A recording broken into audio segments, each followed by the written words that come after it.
Ladies and gentlemen, boys and girls, people of all ages, my name is David Popovich, aka the Bookworm, and welcome to the 1-year anniversary of Bookworm Reviews.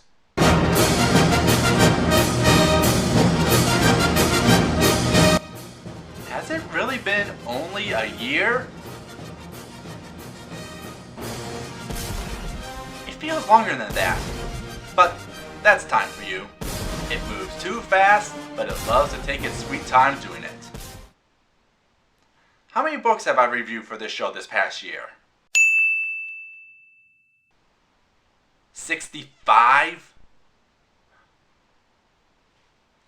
Not bad for a guy with an outdated camera, subpar audio, and one of the most boring sets in existence. But Lord knows that hasn't stopped me. Shut up. But enough with the negative. So what book am I doing to celebrate this special occasion? Why, one of the most popular young adult books being made into a movie written by one of the internet's favorite people like ever right now that's about kids with cancer. Nothing but positive vibes here. Sit back and relax as we dive into The Fault in Our Stars by John Green. He's a real nowhere man. Whoa, whoa, whoa, whoa, whoa, whoa, whoa. That's last year's opening, done during a time where I had no clue what I was doing. Just a nowhere man. But I have grown since then, and I am no longer a nowhere man. So, new opening. Go! 面白くない世の中面白くすればいいさ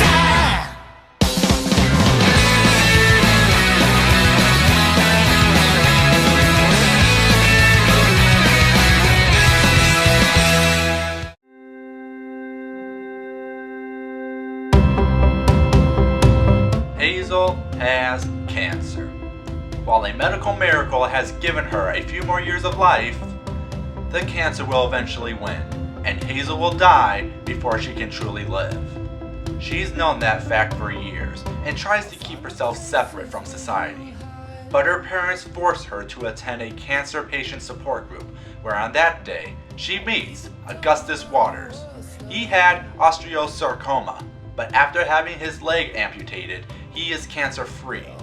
Their meeting is the beginning of how two broken people become one. A romance about kids with cancer. Talk about one sick love story. And I should know, I've read V.C. Andrews. But in all seriousness, this book is huge. I mean, huge. I mean, it's one of the biggest things critics and audiences are talking about right now. Damn near genius. A pitch-perfect, elegant comedy. Green's voice is so compulsively readable that it defies categorization. A smarter, edgier love story for the net generation. Perfect in every way. John Green is one of the best writers alive. John Green.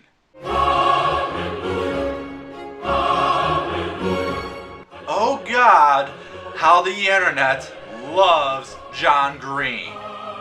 How can't you? The guy has several video series from Vlogbrothers, Crash Course to Mental Floss that are both educational and fun, helped founded VidCon, the biggest convention for the online video community, and made the Project for Awesome, where the YouTube community supports charities of their choice. The man loves the internet, and the internet loves him in return.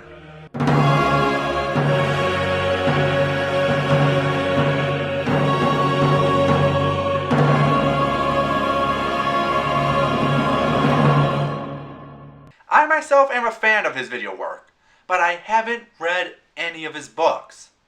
So upon reading tfios, He said it! I was nervous cause with all the praise and all the love and awesomeness that surrounds John Green, I was afraid that the book had too much hype, that when I got around to it, I would be disappointed. I am so glad that isn't the case. The Fault in Our Stars is a sweet, beautiful, joyous, and sad book, filled with every feeling on the emotion scale. The book tackles the subject of kids with cancer in the best way possible. It treats them like human beings. The book itself was inspired by two things: John working as a student chaplain at a children's hospital, and Esther Earle, a 16-year-old girl who was Green's friend that died of thyroid cancer. These two events showed Green that people with cancer are human too. Think about it. How many stories feature characters with cancer that don't make the cancer their character? 'Cause I can't think of any, and the book showcases that several times. "So what's your story?" he asked, sitting down next to me at a safe distance. "I already told you my story. I was diagnosed when..." "No, not your cancer story. Your story." That's the biggest theme of the book. Just because you have cancer doesn't mean you can't still be human. Don't tell me you're one of those people who becomes their disease. I know so many people like that, it's disheartening. Like, cancer is in the growth business, right? The taking people over business? But surely you haven't led us to see prematurely. It seems so simple, doesn't it? But again, name me a story that does what tfios does. But even though the cancer doesn't make the characters, the cancer is still ominous throughout the book, as Hazel struggles with going into a relationship with Augustus. 'Cause cancer is a bitch. I'm a grenade, and at some point I'm going to blow up, and I would like to minimize the casualties, okay? Man, this book is really good. Like, so good that I don't have anything negative to say about it. The best I could scrounge up is say it's a bit predictable, cause while it's a love story about kids with cancer, it's still a love story, hitting the similar beats from the Jane Austen Love at First Sight to the obvious sad ending. And don't look at me like I'm spoiling anything. We're talking about a love story about kids with cancer. You know what's going to happen. There is one thing that interests me the most surrounding this book. What's next for John Green? While I haven't read his other books, I can say that tfios is his biggest hit. After all, it's the one that got made into a movie, and the press around this book is giving him a lot of mainstream attention, bringing interest to all his other books and works. So it will be interesting when his next book hits shelves.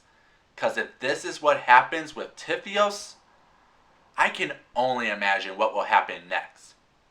But it's time to wrap up. The Fault in Our Stars is a heartwarming book. I love this book and its romance. Hazel and Augustus are two of the most adorable characters you'll come across. I almost felt like he was there in my room with me, but in a way it was better. Like I was not in my room and he was not in his, but instead we were together in some invisible and tenuous third space that could only be visited on the phone. They will make you feel every major emotion, from joy, anger, hope, fear, love, and sadness. The last 100 pages, man, they know how to hit you in all the soft spots. You gave me a forever within the numbered days, and I can't tell you how thankful I am for our little infinity. God, I love this book. What about you, Internet?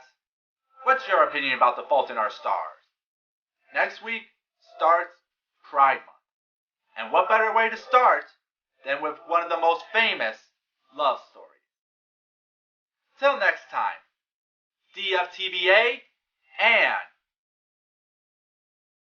have a nice day.